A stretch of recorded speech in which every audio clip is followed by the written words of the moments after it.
Hi friends, this is Lady Flora, and this video is about parenting lessons learned.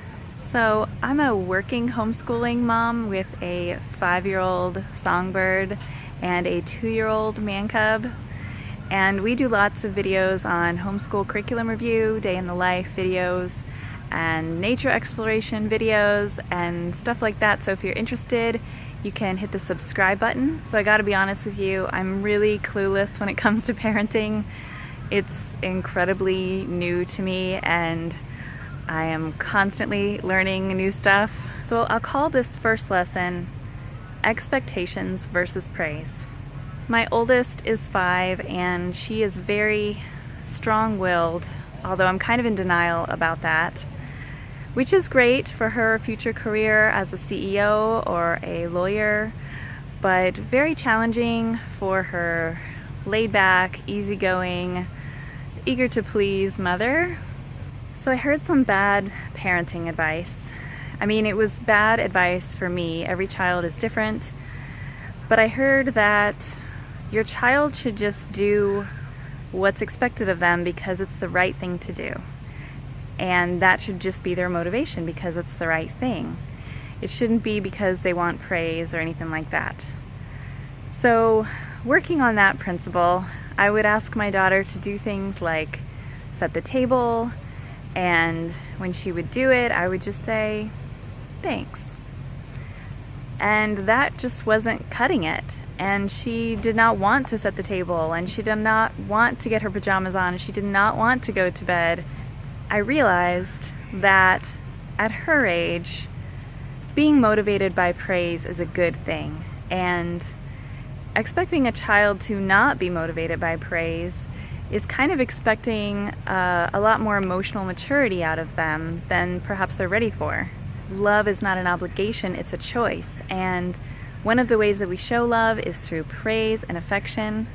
So I found that by giving her lots of praise for doing things like that, for setting the table or getting her pajamas on, that she was much more willing to do those things and much more excited about doing those things because it gave her the opportunity to please her mommy, and it gave her the opportunity to get hugs and to get encouragement and to feel like she was doing the right thing, like she was being a good girl. I'll call this second lesson impatience versus play. As I'm sure it is with many families, getting my daughter to go to bed is a bit of a struggle every day. The bedtime routine of brushing your teeth and pajamas and all of that can take a long time, and there can be a lot of resistance. And I found that I was showing my daughter a lot of frustration and impatience because I was very tired, but also because I was trying to teach her to be aware of others, or to acknowledge that other people have a time schedule that they need to keep. They need to go to bed so they can get up early and go to work the next day. But what I was really teaching her was how to be impatient and frustrated by my example. So a child is a child. They're not a miniature adult, and we shouldn't expect them to act like adults or understand the crazy expectations and rules and limitations that are put on adults' lives. I have found that a child's love language is time and play. So if I were to just say to her, hey, let's go brush our teeth like polar bears, she's much more excited about getting ready for bed if it means she can interact with her mommy. Really? She's much more excited and much more interested in doing that and doing what she's supposed to do than if I just say, it's time for you to brush your teeth. I have to use a child's language of play rather than using my adult language of time, which they have no concept of. And this third lesson I'm going to call criticize versus compromise. Of course, we don't want to compromise when our child is behaving badly. We don't want to give in to a toddler who's having a tantrum. But if they're behaving well, or if they're doing good that day, or if you want to reward them, maybe they've shown empathy for their sibling. Teaching empathy is very important to us in our household. Maybe they've shared some of their toys. There's no reason why you can't make some special arrangements for them and compromise for them. Let them listen to that annoying soundtrack that they love to listen to over and over and over.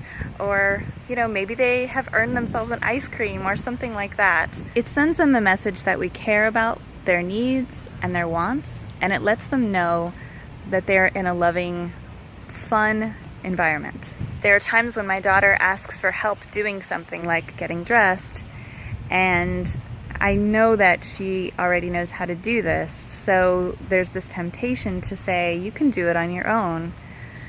But I think I should be rewarding my children when they ask for help, because helping another human being is part of showing love, and that's what God wants us to do, is to ask Him for help so He can show us His love. I need to be compassionate and gracious, because the Lord is compassionate and gracious, slow to anger and abounding in love. And it's not up to me to criticize. Her peers will do that. Her siblings will do that. The world will do that.